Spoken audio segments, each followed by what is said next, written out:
Well, there's an intention in the meditation. When I meditate, and Prudence knows this too, when I meditate, a particular meditation is to leave this it will be this level of consciousness. Maybe I'll just leave it that way. This level of consciousness to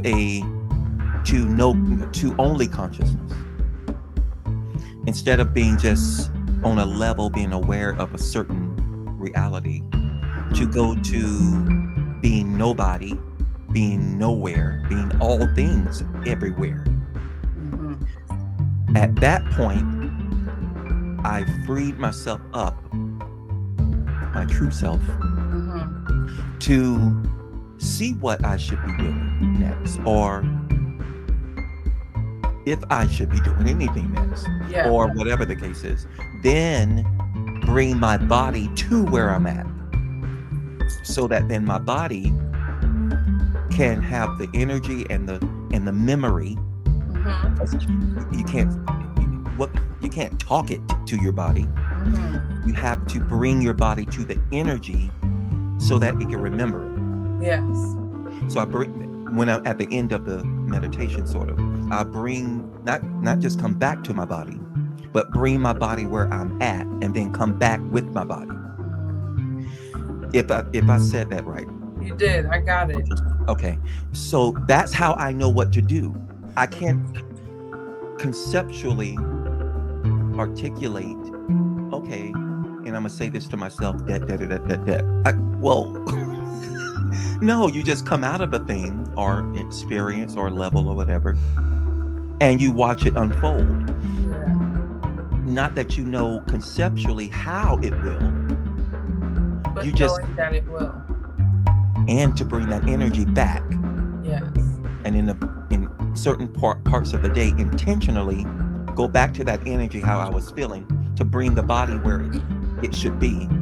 And then you start doing things and thinking of things. I call it the universe thinking your mind, where the universe will send you a thought to think. So this is the thought you were thinking when you were on that particular level.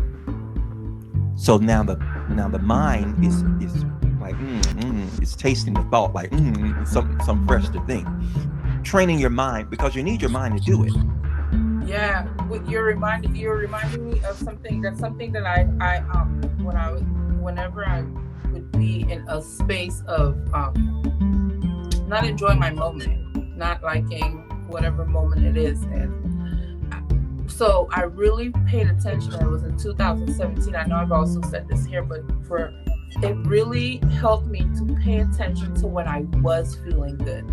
So like not just the feeling in my head, but even physically, like I would start paying attention to what my heartbeat felt like, what did my even veins feel like, what did really you can start paying attention to that when you're happy. You can also pay attention to when you're upset. I know what shuts down, where it gets tight when I'm upset, or you know what I mean? Or so I started paying attention to my emotions, so that when I was in a space of not enjoying my moment where I am,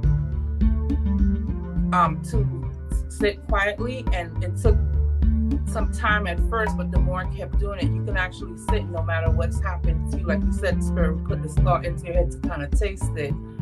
I got familiar with the taste so that I knew how to conjure it up in this moment of not really enjoying of what's happening to me.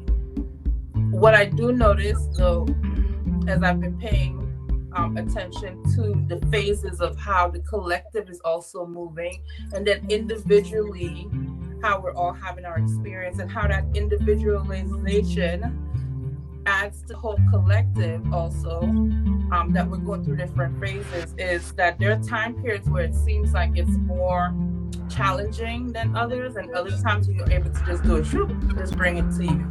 You know, but I want to say, if anybody understands what I just said, and you do it too, to continue doing it, as I am also practicing it, because it does become it becomes almost like in the movies where you see where like Karate Kid is the first one I can think of where they was teaching him how to meditate and he couldn't, and then eventually throughout the movie he kept doing it, and the sensei kept teaching him your spirit, the sensei's teaching you, keep doing it, and it becomes easier for you. And I see one of my friends, Gage, posted on this week was that it has something to do with that. When you're sure, when you're confident, when you know your move, when you're in a battle and you're doing, like, let's say martial arts, you see in the movie how it shows them where they're slowed down is when it becomes the most powerful part. It's like when they slow down, they actually are very precise in their movement. And the other person is like fighting and they're showing them going, but they're showing them very, I think that's to remind us as we slow down and become more connected, you are more precise in your thoughts and your movement and your decisions and your actions. And so, to get familiar with that feeling so that as it teaches you, you know when to slow down no matter what the hell is going on around you. You know how to access that power and make it slow down for you so you can make, even in a crazy situation and not loving your moment,